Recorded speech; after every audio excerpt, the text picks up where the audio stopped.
Humanity has a spotty history. Many of our long-lost relatives have yet to be discovered. We have found extinct species of human like Homo luzonensis, Homo floresiensis, and others. These lost relatives to modern humans are often identified from small fragments of bone, the new fossils being tiny, suggesting that Homo luzonensis was a dwarf species like Homo floresiensis, more commonly known as the Hobbit, that was discovered on an Indonesian island back in 2004. But are they as small as it gets? Could there be species of human that was smaller, much smaller? And do we have proof for these miniature men and women? And is the proof being ignored by science? Let's take a look. Welcome to IF, videos on history and mystery. Hit that subscribe button and ring that notification bell so you never miss a video again. So we are all familiar with small humanoid creatures from our childhood stories. We have a list of human-like creatures that have a progression of sizes from being child size all the way down to being able to sit in the palm of your hand. These can be broken down into 5 core groups, thanks to TV tropes for this information. First up are the stout, dwarfs, giants, Ursine aliens, the proud warrior race, beastmen, blizzard-type orcs, all being strong, rugged and tough, usually associated with hard physical work and masculinity. This to the point that they may be a single-gender race of males.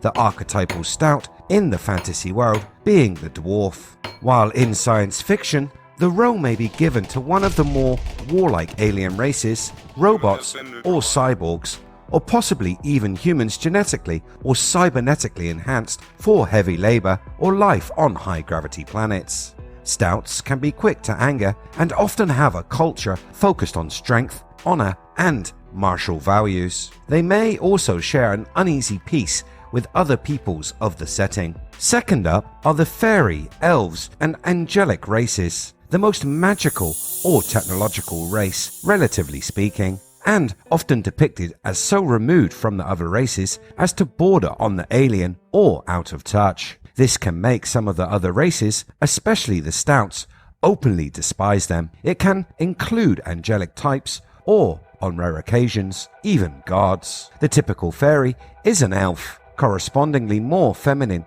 in contrast to the masculine stouts. Thirdly are the mundane, human-likes, creatures we would most likely readily identify with. The least magical race usually enjoys simple pleasures instead of adventuring, a la Tolkien's hobbits. This being where Homo luzonensis and Homo floresiensis would fit into the scale. Fourth are the high men, high elves, humans, and guards. High men has no reference to the partaking of narcotics, but refers to races as the most powerful, civilized, and magically or technologically advanced, usually a historical or fantastic interpretation of what humans are or want to be. Finally, there is the cute, weak, but through cleverness and inner strength, they are able to come out on top.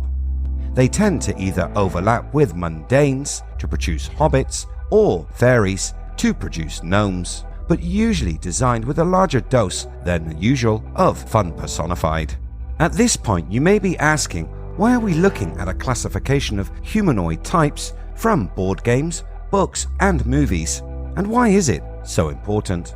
Well, it's because there have been remains found that could show certain humanoid creatures from this list existed and could still exist. Let's start with the stouts. Dwarfism is a real medical condition and is well documented, but we are talking something different. I looked into gnomes in the video linked here. In the video, I talk about the many sightings of gnome-like creatures spotted all around the world. A hotspot of supposed gnome activity is Central and South American countries. In the summer of 2008, arborists trimmed a row of overgrown trees. These trees were reduced to stumps, and this led to reports of a strange phenomenon. In the days after the extensive trimming was completed, there were numerous witnesses who came forward to say that they had spotted little men wearing brownish clothes emerging from the stumps in single file formation. According to locals, the trees had a long history of strange occurrences. The row of trees had been the source of sightings of elvish or gnomish beings lurking about in the branches. Perhaps these creatures called the trees home and were now upset that it had been so badly damaged and decided it was time to move on. There have also been a good number of pictures and videos of these little man-like beings. A quick online search will provide you with half a dozen interesting videos. These gnomes, however, are not the smallest cryptid humanoids. It has been claimed that remains of even smaller human-like cryptids have been found. The remains of a tiny humanoid were discovered in the Rocky Mountains of North America. James Cornan of Wilmington, North Carolina, claims to have found the remains of what he labeled a pixie in a nest of a falcon while he was exploring the Rockies back in 2017. And scientific tests have concluded the bones are indeed real. The pixie bones are now kept in a secure facility in Germany, a place where biological specimens that defy conventional science are said to be stored. This is not the only miniature skeleton found.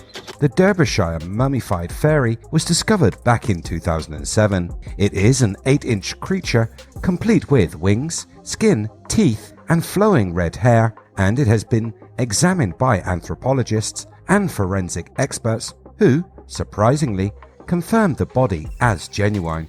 X-rays of the fairy revealed an anatomically identical skeleton to that of a human child. The bones, however, are hollow like those of a bird, this making them particularly light, a must if a creature is to fly. The puzzling presence of a navel suggests that these strange beings reproduce much the same as humans, this despite the absence of reproductive organs.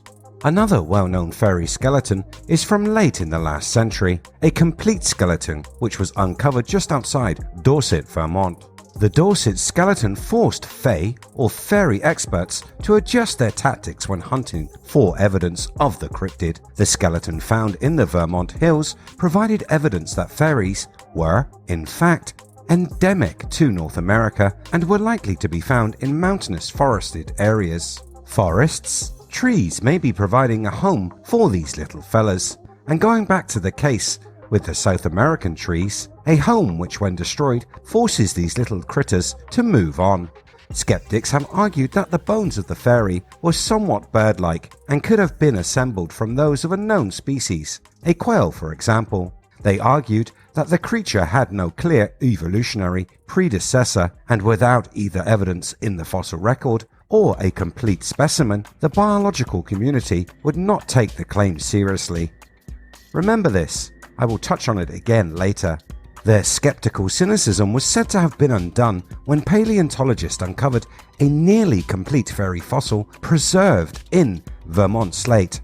The creature would have stood at nearly 8 inches in height and had 2 pairs of simple dragonfly-like wings. Evolutionary biologists confirmed that the Dorset skeleton represents a more developed version of the same basic creature. The fossil was dated to 2.6 million years ago. At this point, I would like to offer another explanation, which is, could these little human-like creatures be separate from us in terms of the evolutionary tree? Yes, we share the same body morphology, but that could be down to the idea of convergent evolution. Convergent evolution is the independent evolution of similar features in species of different periods or different epochs in a timeline. Convergent evolution creates similar body structures that follow form and or function, but were not present in the last common ancestor of a species group. So where do these little people come from?